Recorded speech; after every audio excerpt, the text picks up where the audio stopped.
sekarang ni saya nak tunjukkan bagaimana BTX speed detector ni berfungsi. Pertama, dalam front page ni, cari file yang kita mahu. Dan saya cadangkan untuk anda merakam menggunakan keadaan kamera melintang sebegini supaya bacaannya jadi lebih baik. Contoh saya ambil servis ni. Kita boleh tengok di sini buka kalibrasi berdasarkan 100 pixel.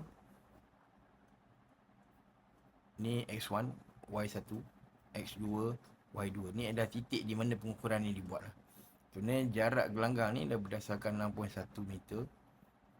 Tekan analisis kelajuan bola.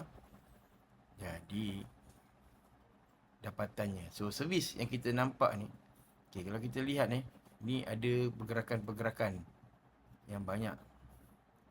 Maksudnya servis ni tadi, kalau kita lihat balik pada video tu, ni titik servis ni bermula di sini. Bola tu pergi, kemudian berlaku pergerakan, hantaran semua macam tu.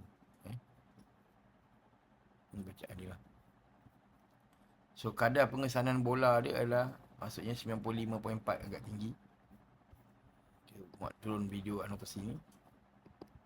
Kita tengok apa yang kita boleh faham.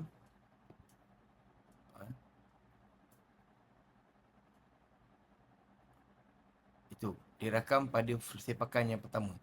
Jadi sepakan pertama ni kalau kita lihat daripada data tadi, sepakan pertama nampak ni di sini. Jadi kelajuan yang dicatatkan ialah mikroframe.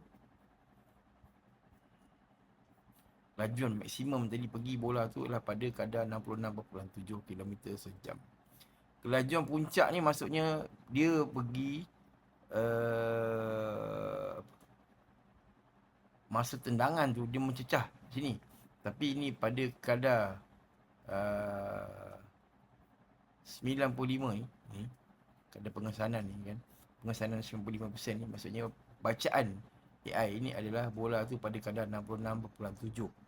Lah dia bila sepakan 76 kan. Tapi kemudian pada pergerakan itu diukur pada purata per second, frame per second adalah 66.7.